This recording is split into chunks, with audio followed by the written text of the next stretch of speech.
welcome to TLC Live. I'm Andrea Gomez. And I'm Orlando Sanchez. How's everything with you, Orlando? Everything is peachy. Everything is peachy. What did that mean? That means it's great. It's fuzzy on the outside, sweet on the inside. It means Oh, like a peach, like the Like a fruit peach, peach. yeah. So it's peachy. Peachy. Okay, that's the first time I heard that. It's an American term. Of course. Yeah. It's a United States. Yeah. You mean? Yeah. Okay. Yeah. So the other day. Estados Unidos. Estados Unidos de América, término. Ok, muy bien. Sí, porque nosotros no decimos. ¿Cómo se dice peach en español? Durazno. Un durazno. Pero nosotros no decimos, es un día muy durazno. Claro. Ok. Un programa muy interesante. Es un ¿no? programa muy durazno hoy. Yeah.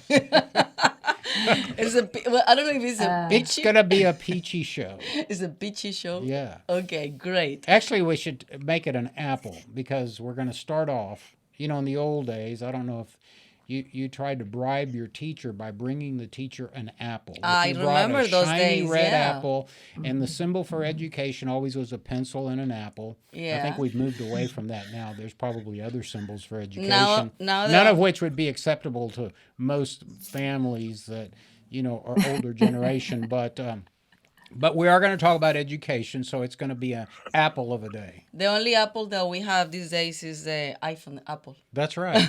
That's right. We don't bring any more apples to the teachers. No. That's sad. Those traditions are like, we're losing a lot of traditions. Yeah. And we're losing a lot of things in education, and that's Well, why. we're losing education because that's it's why- becoming indoctrination. Correct. That's Yeah. what is, we're seeing what is going on now that is really, uncertain. Estamos perdiendo la educación y introduciendo ¿cómo se dice? Indoctrination. Come on. Indoctrination. Ay, me encanta. I love it when he stumbled with the ¿Cómo se Spanish. dice en español? Ya ni me acuerdo. Ay, man. Ya ni me acuerdo la Okay, palabra. let's go back to English. Okay, let's go back to English. The topic today is education. And why is education? Because we've been hearing a lot of problems for a lot of years in HISD. Since we started the problem. 2018. 2018. That was at the end of 2018, right when you were leaving the Harris County Treasurer. El único tesoro que existía en el condado Harris, que ya no existe. Ya no existe. So, right, I remember that press conference, December 28, 2018. Something that it was supposed to be half an hour ended up in a 5 hours chaos. But it was a really, sometimes bad things ended up or bring good things. And Yeah. I think whatever happened and whatever people that were trying to stop what you were trying to do, it runs in your favor. Yeah. No, and just to bring everybody up to speed, back in 2018, I did strictly for the benefit of our children, called on the governor in a public press conference in front of the Hattie Mae Administration Building, which is the Houston Independent School District Administration Building. I held a press conference asking the governor once and for all to move on taking over the failed HISD education system, of which, we were not only physically attacked, but 14 Houston police officer cars showed up. What should have been a 20-minute press conference turned into 4 hours, 14 police cars, going live in the media, where I was, verbally and physically attacked by the left that didn't want to change the status quo at the Houston Independent School District. And as Andrea said, what seemed to be a very negative thing may turn out to be yet a positive thing. And so that's why we have our two guests, a current member of the Board of Trustees of the Houston Independent School District, Bridget Wade, I think from District 7, and Julie Pickren, who represents the State Board of Education. So welcome to both of you ladies. And as I said, we're sort of at the early stages of this process in Houston. The State Board has, the Education Commissioner has taken over several school districts in Texas. Some argue with some success, some argue without success. We want to make sure that the Houston taxpayer ultimately sees a successful outcome, and that's going to be obviously a better education for our children. So thank you for setting this up. Yeah, so I did it because we have this is like a breaking news, new superintendent. I heard really good things about him. So we want to understand what is going on the inside with Bridget and Julie. The new superintendent is Mike Miles. I think he's coming from Dallas. He's replacing Miller House the second. So that was a big announcement this week, and he's already putting a team together. He's already announcing who's gonna be taking over on the new board. So that's why we invite you guys, Bridget and Julie. Thank you so much for your time. So I want to start with Bridget because you are in the position right now, and you are like you were been telling us that we're like in the dark. We don't know what is going on. We're just pretty much you guys are hearing the news like everybody. That everybody's listening from That's the right. news. So tell us about that. Well, give you a little history. That you're exactly right, Andrea. It is, I think, both sides, board of managers, from what I've understood, and the board of trustees, are both have felt during the process that we were told we were going to be more involved, engaged, and that was really not the case. So now that the board of managers has been selected and were sworn in for their job to take over, we now can communicate with them, and we're starting those processes of learning from each other where we go from here. So it's a daily thing. We have no idea. We're having there's a board meeting scheduled tomorrow night at 5:30, and the agenda is super short. It only deals with a very few topics, and so I'll be very curious to see how that goes. Will the board meeting be open to the public as they usually are? Yes, it's open to the public. It's at 5:30 versus the 5 o'clock standard time, and they are voting on, just a few items, I guess, just to get the ball rolling. Bridget, let me ask you now in terms of what's happening so the public that's watching understands. HISD has a board of trustees that are elected by districts in the city of Houston, just like the Houston City Council has several districts, A through J. So HISD has districts. You represent District 7, which is a geographic area of Houston. That board of trustees is still an officially elected board. You're still considered a trustee of the Houston Independent School District, albeit now because of the action by the Education Commissioner, the board of trustees has been sort of put on the side, and a new board of managers has been selected to undertake the day-to-day operations.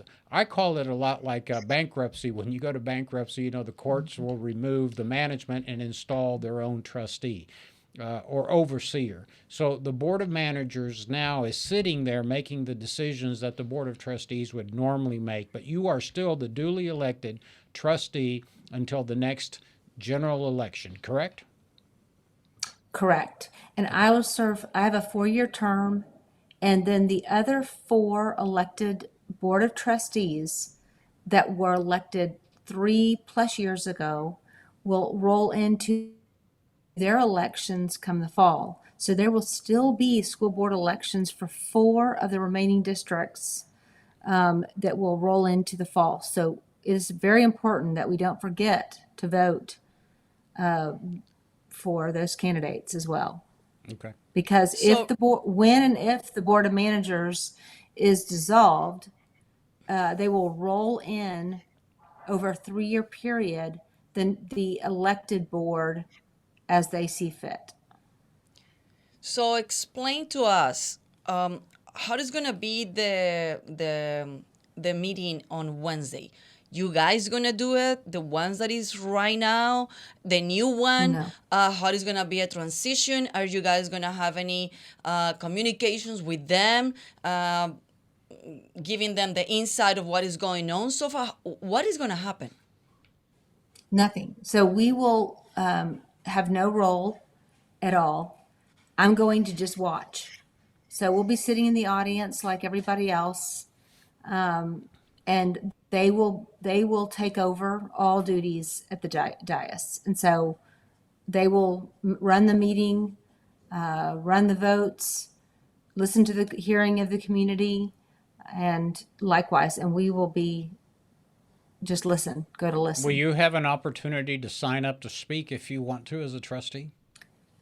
Absolutely. I can Okay. sign up to speak. I don't have anything in particular. I'd like to go to this meeting and just see how it goes before I roll into speaking. I want to see how it goes. I don't want to say anything until I could witness Because you're going like blind right now. I mean, like you don't know what is going to happen. blind. Nobody is being communicating with you, asking you, Bridget. I mean, what is going on in and so far? Can you give me information? I mean, to proceed, nothing. Nothing. So as you guys and also the community, you think it's also being a miscommunications, like the parents haven't been really educated on what is going on, the parents haven't get any communications what is going on, explain to them the situation, what is, because I mean, imagine the people, this is like if for you guys is something new and something that you guys don't know what is going on, imagine for the parents. I just Well, the one thing I'll give you that's a beauty part of all of this is that it's not going to affect students and parents okay. really at the ground level. Their day to day will move forward. Thank goodness it's summer, so they will have some time to get adjusted before the fall, when majority of students come back into the classroom. It's the teachers and the administrators are the ones having to try to figure out how to maneuver the changes that are happening. But as far as the board level, whether it be a board of managers or a board of trustees, our role is to stay above and beyond what the superintendent his job is to do, and his job is to manage everything that involves the district. We stay above that and only have to do with certain things that have to do with policy, but approve a budget that's presented to us. So really, the board of managers will be doing just those duties and leaving the rest to the superintendent to manage. Okay. So the question then, let's bring in Julie. Yeah. So now we know that the Board of Trustees is still in place. We will have normal elections come November for those who are termed out, or their position expires, so to speak. And we know what the Board of Managers. Now, Julie, tell us this. So we're trying to give a picture of the education infrastructure in Texas. Tell us about the State Board of Education, because that's the State Board of Education, again, are elected members from different districts around the state of Texas. And then you have the Education Commissioner, who is appointed by the governor. So tell us the role, if any, that the State Board of Education will play in this process. Well, first of all, Orlando, thank you so much for having me on your show. Thank you, Andrea, for inviting me. So, HISD, just, we had a couple of wonderful trustees. We had Bridget, we had Kendall Baker, who just were really had a heart for serving the community. But I think it's very important to understand why the state takeover of HISD. HISD has the lowest graduation rate of any school district in Texas, 80%. 20% of the children who start HISD will not graduate. They have an 80% graduation rate, which is really not serving And may parents, I not interrupt serving for one families. second? I think if you just separate the Hispanic population, it's even a bit higher among Hispanic students. Absolutely, it sure is. I think we bump up to 83 or 84% when you start talking about Spanish students, Hispanic students. Another thing is just the education that has been being provided kindergarten through 12th grade. We see only 27% of children in math skills, right, can perform at or above grade level.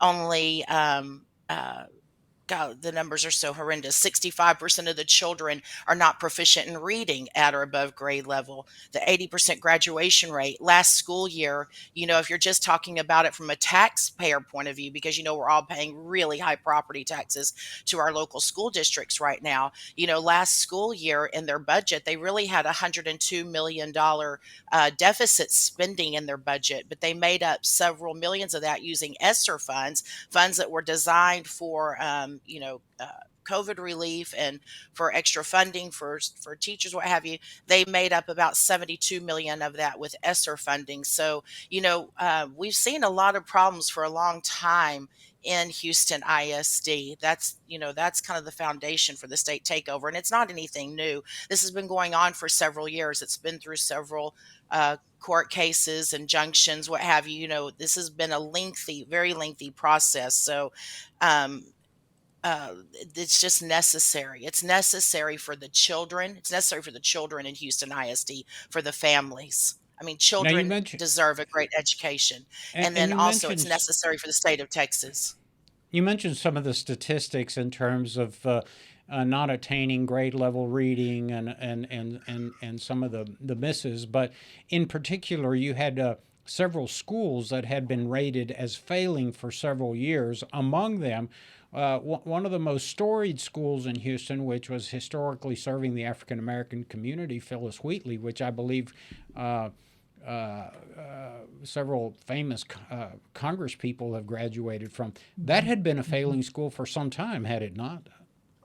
Yes, sir. Yes, sir. In Wheatley High School. So when you look at a school like Wheatley High School that has, it's varied throughout the years, but has up to an 80% illiteracy rate, that is what we call the school to prison pipeline.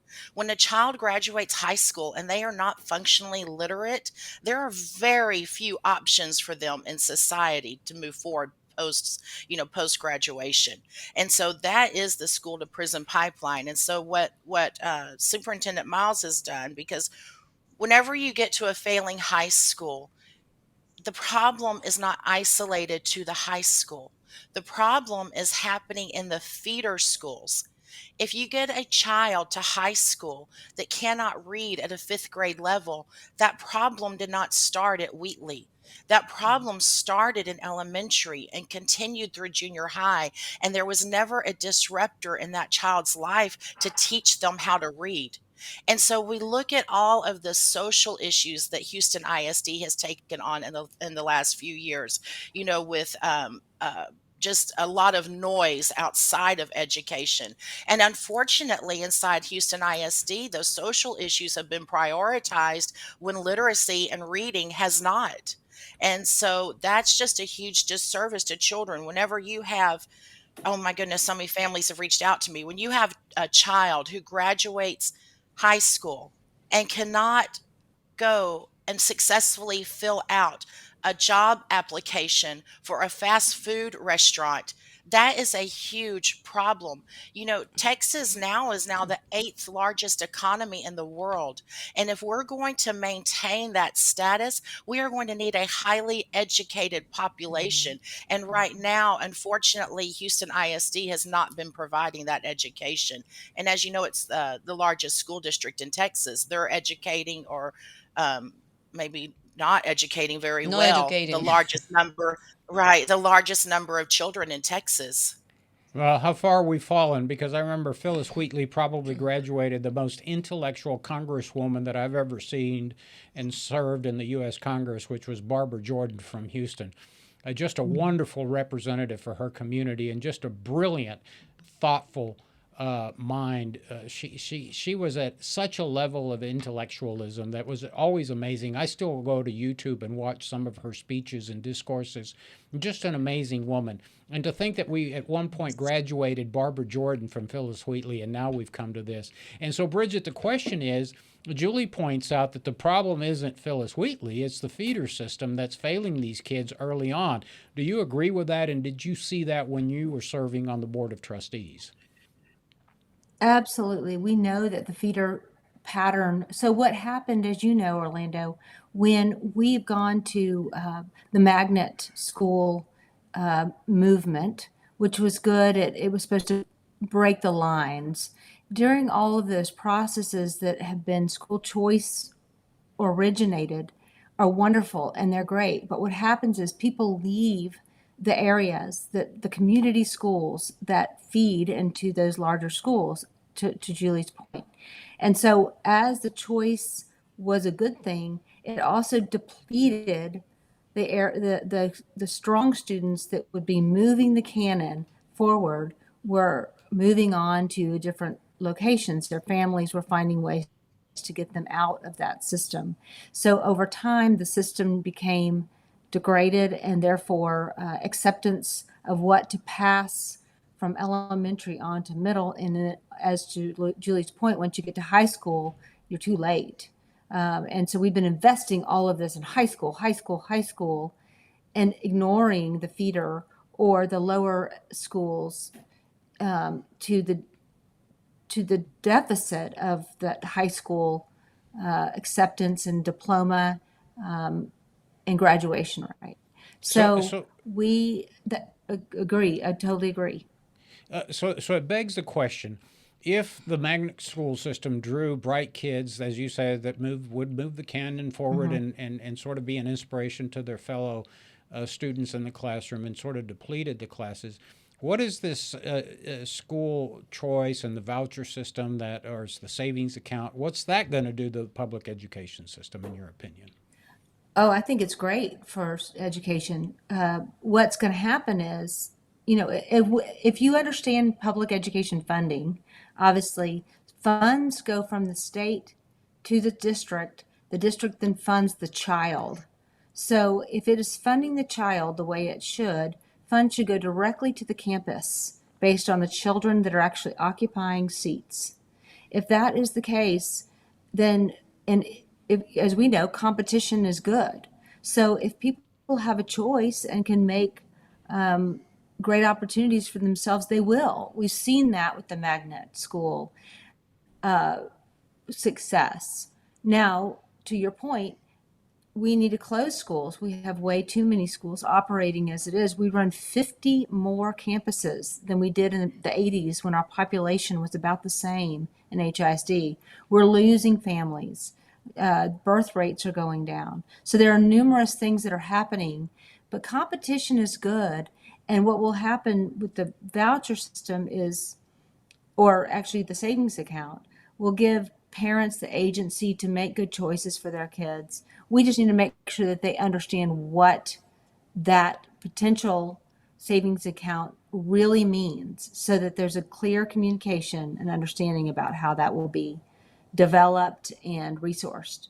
Well, finally, and I'm going to let Andrea jump in here, but this begs another question that I've been asking. As you know, Bridget, I come from an immigrant family. I didn't speak English when I got here. Julie, I'm sharing this with you as well. Um, no one in my family ever went to college. We came from a foreign country where, very,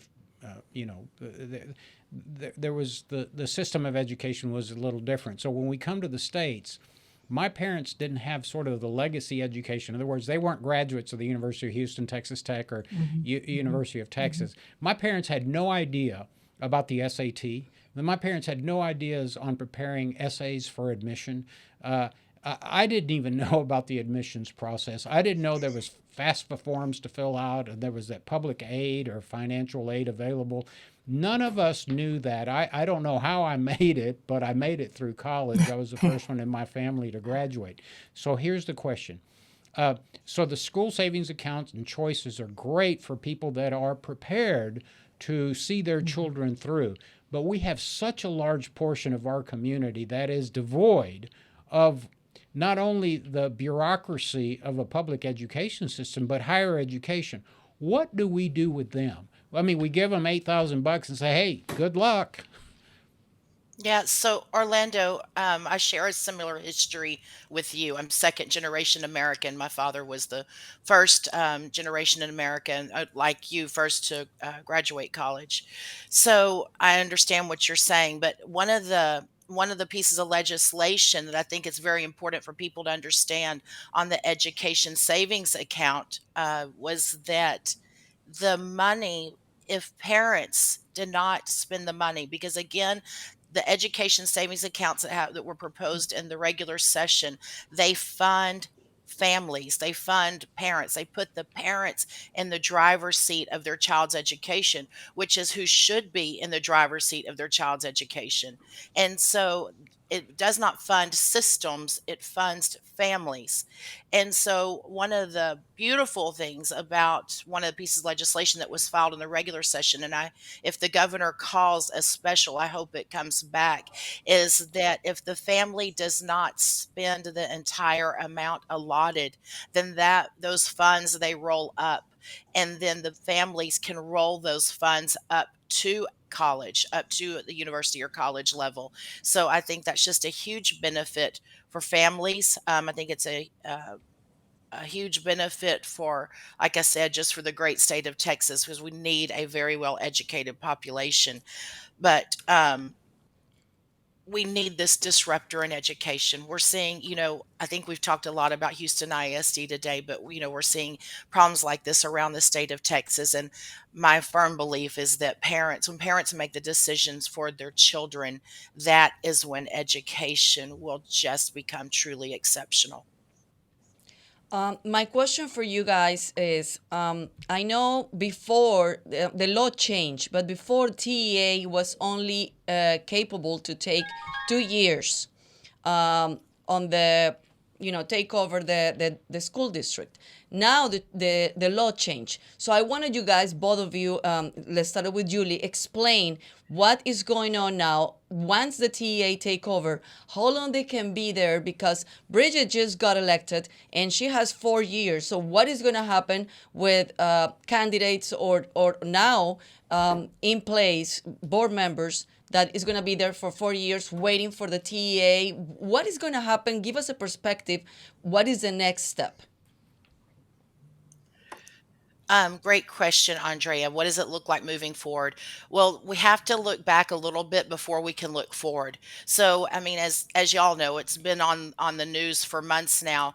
The FBI investigation into Houston ISD, right? We've had several former board members either under indictment or in plea agreements. So you have to think about this. There's a criminal case that has been happening that is probably still ongoing right now. There's still, investigations happening. And so we have to give the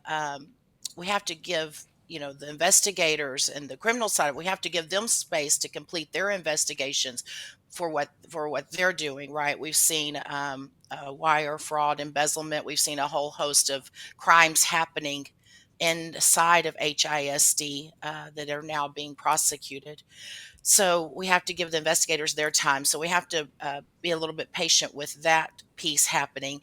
And then also, this is a huge ship, and I always tell people huge ships don't turn on a dime. And so, there's a lot that needs to be fixed. I mentioned the $102 million budget shortfall last year, and then couple that with the crimes that have been charged and going through. So we need to take a very hard look at the finances of Houston ISD. I think a financial audit is very much in order right now. We need, we're serving taxpayers. Like I said, we're paying a lot of money. Property taxes are, very high, and we're paying a lot of money for education. And we need to make sure the fiduciary responsibility is there on our tax dollars. And then also we need to look at academics. We need to look at what's being taught in the schools. How do you get what is happening that we get to an 80% graduation rate? What is happening that you get to only 65%? I mean, only 35% of children can read at grade level or above. So it's a revamp of everything, we have to look also at HR. One of the first things that Superintendent Miles announced last week was eliminating administrative positions, so it frees up money in the budget to pay teachers. So, that's a huge piece of eliminating about 200 administrative positions so that we can start teachers at $76,000 a year and go up to about $113,000 a year, depending on length of time teaching and experience and what have you. Because education wins on the funding side of it. Education wins when the money is in the classroom. And so I think that's something that HISD needs a lot of improvement on. And that our superintendent Miles took great steps last week to go ahead and start making that happen for this next school year for our great teachers in Houston. And so, it's going to take a while because the state needs to look at Superintendent Miles, the new board of managers. There's just a lot of areas that need considerable amount of All right. improvement, from finances Bridget, to HR to teach, to curriculum. There's a lot of areas to fix.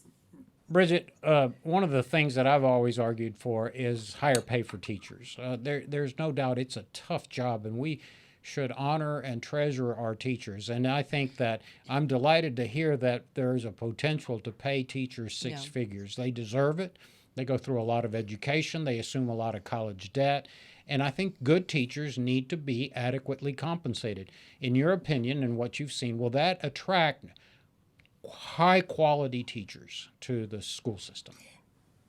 So we elected, or we voted to improve the allotment for teachers on a scale, 11% increase in their salaries. So unfortunately, to Julie's point earlier, the only way we could do that was for competition to get great teachers and to keep great teachers was to increase their pay, which I agree desperately needed to be addressed. Unfortunately, it came out of the COVID ESSER funding budget that we had to do that in order to keep going, which then creates a whole nother cascade of issues. And that is, how are we going to fund it long term? And so this is where the budget deficit was coming up. I mean, we were facing serious budget crisis in the next 2 years. So there were Harvey funds that were being used over time to fill holes, old Harvey funds, and then there were the ESSER funds that were helping to compensate for our undercompensated teaching staff. So we agree with that 100%. I agree with the great teacher in every classroom if possible, but that also means to say that we need to make sure that they are great teachers. And I know that Superintendent Miles is going with a model that compensates well those high-performing teachers. And with that comes the accountability process that a lot of teachers are against. They don't want the Well, accountability measures. Because they have to reapply for everything, no? well, They let me have get- to hold the process. Let me just. I think that I think it's the unions that are opposed to it rather than I think the good teachers actually want to be evaluated, in my opinion, don't you? I couldn't agree more, because if they are successful, the evaluations will show for themselves. Correct. Okay. And so it's So but they will it's have to about- reapply Orlando, it's for real everything, quick. right? Well, once they're in, Only you're in pretty the much 29 unless for schools. some reason. Oh, yeah. okay. Okay. All right, ladies. Look, we could talk all day about these issues, and hopefully you will come back in a few weeks and give us an update about how the transition's going, what happened at the first school board meeting. I'm going to come by tomorrow if I can, Bridget. I'll look for you. But thank you both. Let me just remind the public that while these ladies are elected, these positions are not compensated. Of course. They're donating their time. Yeah. Because they love the state of Texas, they love their communities, they love the kids, and they're taking time away from their families to serve you, the public, at no pay. And so we cherish you, we appreciate you, and we wish you the very best going forward. Hopefully, the education commissioner will turn over the school district in quick order so that Bridget can jump back in and do her good work. So Absolutely. we want to thank you, ladies. We have another guest coming up. We're going to switch over to the runoff elections in Pasadena, but keep us posted. Thank you both for being with us. Thank Will you do. for your Thank you for time, having and us. I'll check on you guys in a couple of weeks to bring you back and, as Orlando said, for an update. Great. Thank you. God bless. Bye. Ciao. Gracias. Okay, moving over, we have elections. You know, there's always elections. It's Come, always it's elections. always elections that I'm since I'm start doing the show with you and working more close with you, because before that we were always friends but we were not working together. I've been learning a lot about that is elections all the year. time. That's So, crazy. Speaking of that, we want to introduce Ruben Villareal, who is a great leader in our community. I met Ruben years ago.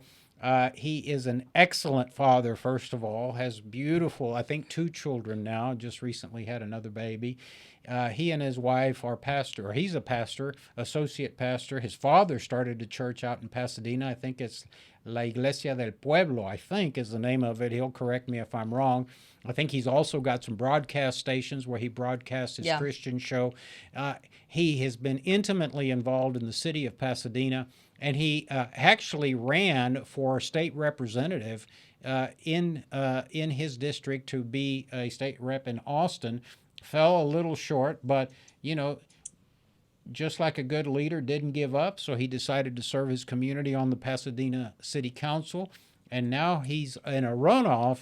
And so Ruben, the elections were May 6th. Yes. Now he's in the runoff, correct. and the runoff elections June 10th. And I'll say Ruben was the highest vote getter, and I'm sure he's going to win re-election, but we can't take anything for granted, so we wanted to invite Ruben to talk about the issues, what you have planned for the city of Pasadena and your constituents, and welcome to the program, Ruben. Hello, Orlando. Hello, Andrea. Thank you for having me on. And, you're right. So we have 3 girls: Rebecca Rose, Raquel Rose, and Ruth Rose. Well, you got to then we slow have down, one on brother. the way. You got to slow down. Oh, you what? Another one on the way. One more on the way. Be here in November. So we're praying for that boy. Wow. He's rapid fire. I'll tell you I that. know. Well, There we go. that's why the Latino community is growing so much because because of Ruben. Yes. Ruben, I'm doing my part. contributing. I'm doing my part. He's finding voters everywhere. He's contributing to the Hey, to as the long growth. as long as they grow up to be conservative voters, keep on having those babies. Hey, we have to start young. And Yeah. start instilling those values in them. All right, Ruben, tell us about the runoff. When is it? When does early voting start? And what are your plans for the city of Pasadena? Okay, so the way I got involved in all of this, first of all, was that my city councilman had moved and ended up running in a different district, which he's actually in a runoff in the district that he's in as well. And so that left my seat vacant. So back in February, I guess the city didn't know he had moved. I don't really know all the details, but you have to live 12 months in a district in order to run. So whenever he filed to run in another district, they're like, wait a minute, that means that you don't live in District A, which is where I live, which is predominantly the north side of Pasadena. So the Mayor Jeff Wagner, called me and asked if I would be interested in taking the seat. And so like a good husband, I said, I need to talk to my wife first, right? And I spoke to my wife, we prayed. I spoke to, some mentors, and I said yes. But then he said, well, you're also going to need to get into the race because we are in election season. And as Orlando mentioned, I ran for state rep a couple of years ago. And I was like, I don't know if I really want to do a race, especially with 3 little ones at home. But I was like, well, okay, let's do it. And basically, at the end of the day, my mentality is, as a pastor, I serve the community. As a pastor, I serve my family. I serve our congregation. We serve the community. We're a church that does a lot of community outreach. We just did we just participated in doing a women's health fair for Dia de la Mujer here at our church, where I think over 400 women came to receive different health services. And we did it in partnership with the county and in different health services. So that's already my mentality. And when this opportunity came up to be a part of city council, I was like, well, I just see it as another way to serve my community and to actually be more boots on the ground. You're out there knocking on doors. You get to see what are the true needs in my neighborhood. The neighborhood I grew up in, I've never moved out. I've lived here since the 3rd grade. I went to elementary, middle school, high school here. Our church is near my district. And so I'm very connected to this district. And then I'm obviously raising my family here in the district. And so I come in with the attitude of working with the mayor. We have a strong mayor form of government here in Pasadena. And if you don't work with him, you're not going to get much done in your district. And so that's my mentality. I don't care if I don't care who it is. That's my mentality. I'm going to come in to work with them, not butt heads, not just say no because it's someone else's idea. I'm coming in to work so that we can get things done in our community. Well, Ruben, I know Mayor Jeff Wagner very close because I not only did all his 2020 census campaign in Spanish back in 2020, Yes. and also I helped him with all the informative videos in Spanish during COVID-19. And also after in 2021, I helped him with his re-election campaign in Spanish. So I'm very happy that Mayor Wagner called you and to bring you in to represent the community, not only to represent the Pasadena community, but to represent also the Hispanic community in Pasadena, which is is the largest community in Pasadena. So I wanted you to talk about Yes. that. Yeah, so first of all, I was super honored because life comes full circle, and I don't remember. I was trying to look it up. I don't remember. It was like 13 years ago, maybe it was like 15 years ago. I actually ran. John Manlove was the mayor. Orlando knows him. I ran for mayor. I mean, I ran for city council because John needed an ally in our district, and it was a very close and contentious race.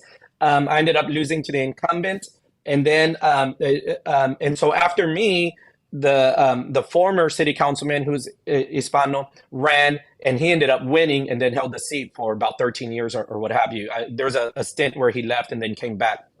But that that relationship with John connected me to Orlando and to others, and that's how I ended up running for state rep. And then I think that's what sort of put me on the radar for Mayor Wagner, in that he already knew me. We have a very good relationship. We had a very good relationship even before all of this, but I think it just put me on the radar in the sense that he figured like, hey, you know what, Ruben has a little bit of interest in serving in government, and so to me, I was just honored. At the end of the day, I was honored to be in the seat that I ran for so many years ago, lost, and then now I'm appointed. And we do need conservative Hispanic voices, and so I was just very honored and blessed to have been appointed, and then obviously City Council also had to affirm me, and they did. Well, we're extremely proud of you. TLC's been watching you for quite some time, and to the extent our endorsement helps you, obviously, you have our endorsement. Certainly, Thank you. we'll make through our political action committee, we'll make a donation to your campaign to make sure, because as you all know, these campaigns cost these candidates money, and so I'm Yes. assuming that you're looking for contributions. So TLC not only will endorse you in the runoff, but will also send you some funds. Additionally, if people watching, you don't have to live in Pasadena. If you like a good conservative Latino, Hispanic, who has served for many years in his community in the state of Texas, help him out. Go to his website and make a contribution. You can contribute $5, you can contribute 10, 15, 20, whatever amount helps him. So, Ruben, if somebody wants to help you in your campaign in the next couple of days, where do they go? I am an easy person to find because I'm always around here. I'm either at the church, I'm in City Hall, or I'm working here in the area. I'll give out my number. They can call me at 713-516-0521. Again, that's 713-516-0521. I'm all over social media. So I'm an easy person to find for anyone that wants to talk, and especially anyone that would like to contribute to the campaign. Do you have a campaign website? We don't have the campaign. We did not set up a campaign website Okay. because we were just very targeted on the audience that we were going after Okay. for these votes. As you know, Orlando, this is one of the downfalls, is that there's 18,000 people who live in my district. 300 people go out and vote, I know, and I so saw we were that. just we were very concentrated on a list of about 300-400 people that to Well, get them yeah, out to go vote. but it reminds me of, and I'm not I'm not a pastor, so I'm not trying to steal your thunder. No, But don't we Christians talk about good things come from a mustard seed? You're like the mustard yes, seed in the yes, community, and great yes. things will come out of Pasadena, and that's why we need you reelected. I believe it, and we really need to step it up. I'm not even talking about myself. I'm just saying we really need to start. Pasadena is a great ground where we can start building our farm team. When it comes to Latino conservatives, we need more Latino conservatives running here in Pasadena, from school district to city council, maybe even for mayor. And so this is a great ground. This is a battleground. And I will tell you that the other side has already started the battle. And so we really need to step it up and start getting our players in place. Excellent. Well, Ruben, let's say something in Spanish para la comunidad en español de Pasadena. Invitémoslos a este junio 10 a las elecciones de segunda vuelta. Así es, este 10 de junio de 7 de la mañana a 7 de la tarde van a poder votar en el Phelps Courthouse, que es en el 225 y Ritchie. Phelps Courthouse por el 225 y Ritchie, de 7 de la mañana a 7 de la tarde. Yo personalmente voy a estar allí de 10 de la mañana a las 2. Pasen, voy a tener nieve, nos comemos un helado o algo, pero de 10 de la mañana a 2 voy a estar allí personalmente. Y pues sobre todo necesitamos que el pueblo salga a votar, y ese es el punto de todo esto. Y fíjate que dice helado y no raspas. Y no raspas. Sí, bueno, es diferente. No, es no nieve. van a ser raspas. No van a ser raspas. Es Es raspas diferente al no helado. cold. ¿Sabías? Sí, Right. lo sé. Ah, ok. Ya. Igual que el No, taco, van a have el ice cream. taco. El taco es Ok, diferente. entonces, Ruben, otra vez quiero que repitas en español. Yo soy Ruben Villareal. ¿Para qué posición te estás lanzando? ¿Cuándo son las All right. elecciones? Y que salgan a votar. Porque lo que quiero después de este programa, para cortar un clip pequeño de esta intervención en vivo que tienes, para que la puedas usar luego en tus redes sociales y nosotros también distribuirla. Muchas gracias. Hola, yo soy Ruben Villareal, concejal de la ciudad de Pasadena en el distrito A. Este junio, 10 de junio, de 7 de la mañana a 7 de la tarde, tenemos una elección de segunda vuelta, y pues esperamos que puedan salir y votar por su servidor. He estado aquí en la comunidad sirviendo por muchos años, y me gustaría seguir sirviéndoles y especialmente continuar como su concejal de la ciudad. Que Dios me los bendiga y muchas gracias una vez más. Rubén Villareal. Y este sábado 10 de junio de 7 de la mañana a 7 de la tarde pueden venir y votar en el Phelps Courthouse, que está en el 225 y Ritchie. Fíjate que los Perfecto. pastores son mejores que los políticos. Absolutamente. Hablan mejor. Absolutamente. Rubén, yo no vivo en Pasadena, no puedo votar por ti, pero seguro voy por la nieve. Pasen, voy a estar allí y vengan a saludarme. Come by, say hi, vengan a saludarme, y me encantaría a saludarlos en So, persona. Ruben, Maybe we I can get wanna- Orlando out here. Yeah, I'd love to. In the love to, heat. yeah, right. I want to get a little personal. First of all, how's Yes. your father doing? I understand he played a major role in the church and in a lot of what's Yes. going on. How is he doing? So my father, I tell my wife that we are very blessed. Both of my parents, my father and my mother, are doing very well.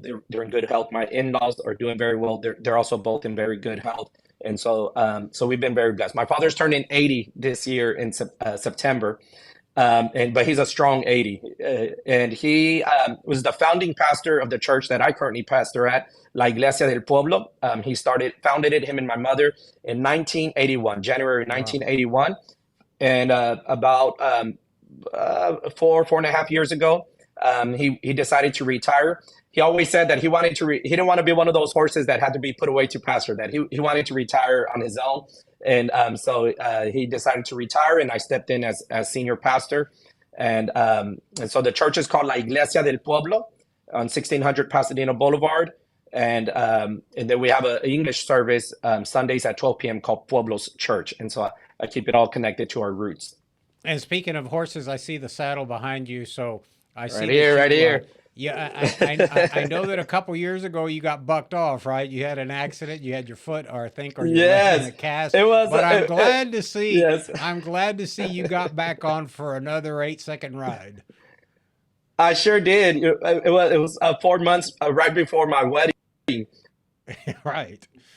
All right. I I get think with we that. lost him, but hey, he was riding horses, and I love rodeos. So I go see Ruben one day. He's in a cast. I said, "What happened?" He says, "I got bucked off." Oh my God. Oh So, my Yeah, God. sorry about that. Okay, he's oh, back. there he is. He's Yes, back. yes, there you go. Yeah, so 4 months before our wedding, I fell off a horse, broke. I literally snapped my ankle where my foot was hanging next Wait, to my wait, leg. It was It Ruben, a was not a horrible Ruben, thing. cold wait, feet. wait, It Ruben, wasn't a cold feet. It wait. was. You first of all, you didn't fall off, and it wasn't a I got horse. bucked up. You got bucked off a bucking horse. Yes, yes, yes, yes. I You got got to bucked make the off. Thank story you, a good thank one. you. Thank you, thank you. Yes, I got bugged off, and my wife had told me about a few weeks before. She was like, "Vale más que no te lastimes antes de la boda. You better not get hurt before the wedding." And when I got hurt, I had my cell phone. She's the first person I called, and I say, "Babe," and she says, "What?" And I'm like, "Me caí de un caballo, and I think I broke my leg." And she's Te like, lo "Shut up." dije. She thought I was Te lo pranking her. dije. Yeah, No, but she thought I was pranking her. So she's like, just like "Shut up." And then my bone shifted, and I go, "I gotta let you go," and I hung up, and so that's when she knew it was serious business. Oh my God. Well, pero te casaste.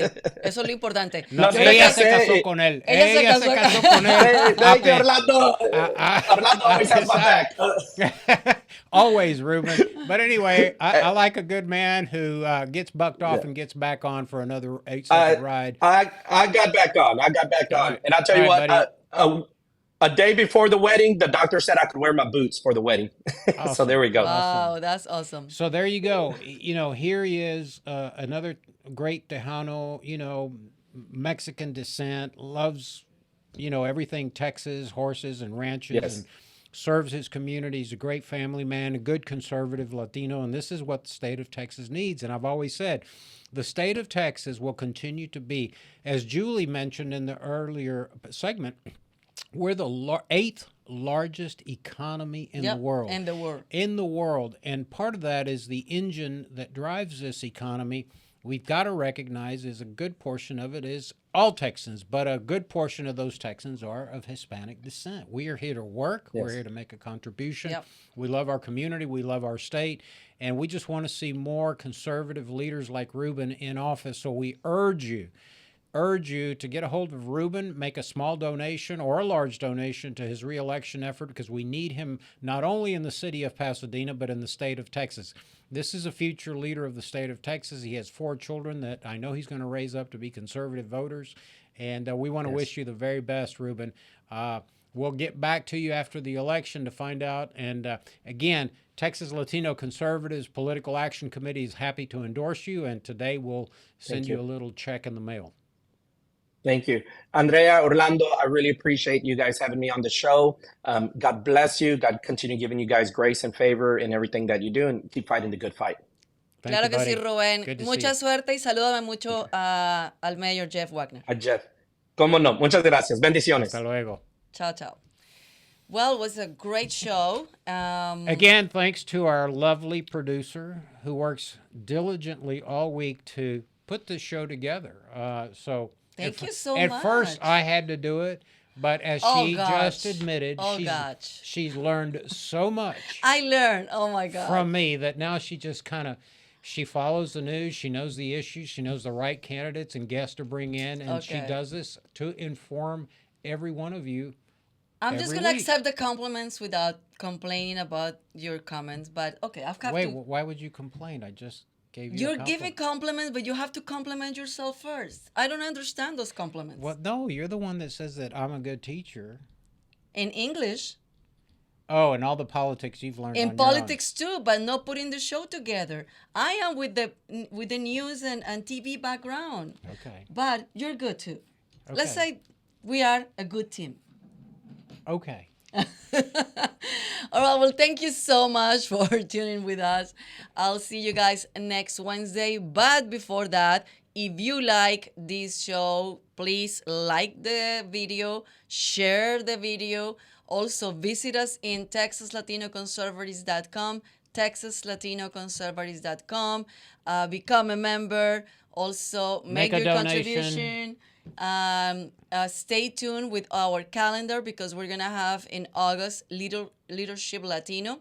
So always stay tuned with us if you want to run for office and if you want to understand how politics works, how to do from A to C, how to become a candidate from the moment that you're signed for the position to media training and compliance and ethics and all of those things that involve running for office. So Leadership Latino is your program. So go to our website, TexasLatinoConservatives.com, and you're going to have all the information that is going to be our next session is going to be in August. Let us prepare you to be the next elected official from your county. And she said from A to C, but it is actually from A to Z.